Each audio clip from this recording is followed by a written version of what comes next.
आज माननीय राहुल गांधींची खासदारकी रद्द करण्याचा निर्णय नरेंद्र मोदीच्या सरकारच्या माध्यमातून लोकसभेच्या अध्यक्षाचा निर्णय ज्या पद्धतीने पुढे आलेला आहे तो निर्णयच लोकशाही व्यवस्थेच्या विरोधातला आहे।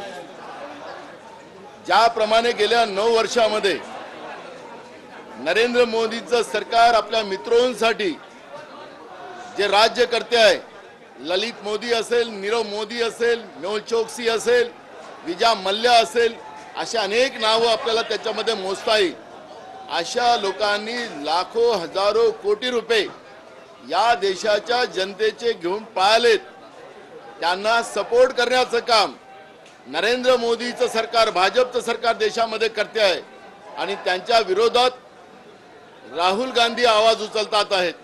लोकसभेतही त्यांना बोलू दिलं जात नाही, रस्त्यावर बोलायला गेले तर तिथेही बंधन आणतात आणि या बंधनाच्या माध्यमातून खोटी तक्रार गुजरातमध्ये, सुरतमध्ये टाकून काल माननीय जिल्हा न्यायालयाचा एक निर्णय घेऊन आज राहुल गांधींचा लोकसभेचं सदस्यत्व त्याच्या माध्यमातून रद्द करण्याचं पाप हे ठरवून केलेलं आहे। लोकशाही विरोधी व्यवस्था निर्माण करण्याचं काम भारतीय जनता पार्टी हे ठरवून करत आहे। बाबासाहेब आंबेडकरांनी दिलेल्या संविधान व्यवस्थेला संपवण्याचं पाप करते आहे आणि म्हणून त्याचा निषेध आम्ही आज विधानसभेत केला आणि त्याच्या माध्यमातून आम्ही रस्त्यावरची ही लढाई उभी करू। कारण की ज्याप्रमाणे इंग्रज वागत होते त्यांच्या विरोधात, त्यांच्या अत्याचाराच्या विरोधात जो कोणी बोलेल त्याला फाशीची सजा दिली जात होती, त्याला मारलं जात होतं, गोळ्या झाडल्या जात होत्या आणि म्हणून या लोकशाहीच्या व्यवस्थेच्या माध्यमातून कोणाला ईडी लावायचं, कोणाला सीबीआय लावायचं आणि त्याला दबावात ठेवायचं। पण राहुल गांधींनी सांगितलं तुम्ही कुठेही टाका, मी तुमच्या विरोधात जे काही पाप देशातलं, रिझर्व्ह बँक लुटून टाकली तुम्ही लोकांनी, देशाची तिजोरी लुटली आणि म्हणून मी तुमच्या विरोधात बोलेल, अशी भूमिका सातत्यानं मांडणारे राहुल गांधींना आज त्यांचं लोकसभेचं सदस्यत्व रद्द केलं, त्याचा आम्ही निषेध करतो आणि भारतीय जनता पार्टीच्या कृतीचा आणि नरेंद्र मोदीच्या सरकारचा आम्ही धिक्कार करतो।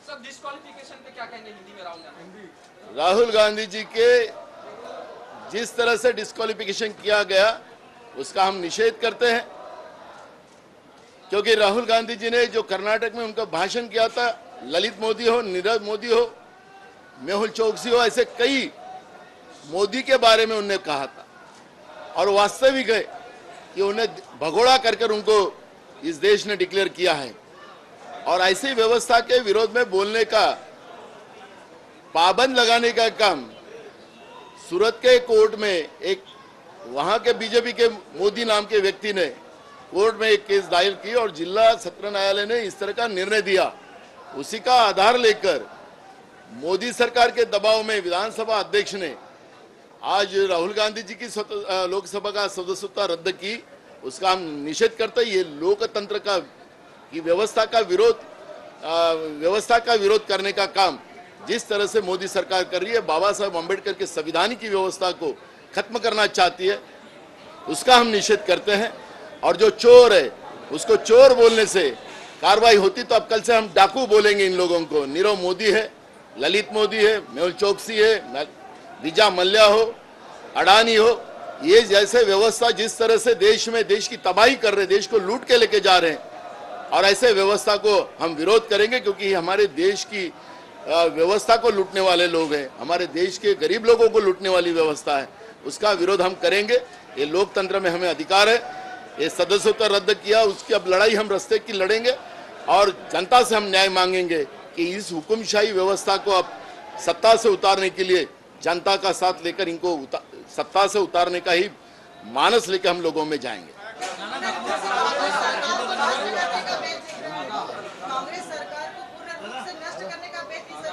देखो, सभी विरोधी दलों को, क्योंकि उनके जो राष्ट्रीय अध्यक्ष जेपी नड्डा, उन्होंने स्पष्ट कहा था कि हम जितनी भी लोकल स्टेट बॉडियां है उनको, पार्टियां हैं, उनको हम उद्ध्वस्त करेंगे, जाहिर में कहा है।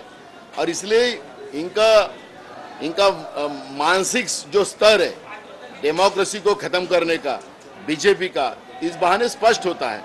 राहुल गांधी जी की सदस्यता रद्द करना ये लोकतंत्र की व्यवस्था को खत्म करने की व्यवस्था बीजेपी बना रही है, इसमें अब कोई दो मत नहीं है। ये जनता की लड़ाई है, लड़ेंगे हम और उसमें हमारी जीत होगी।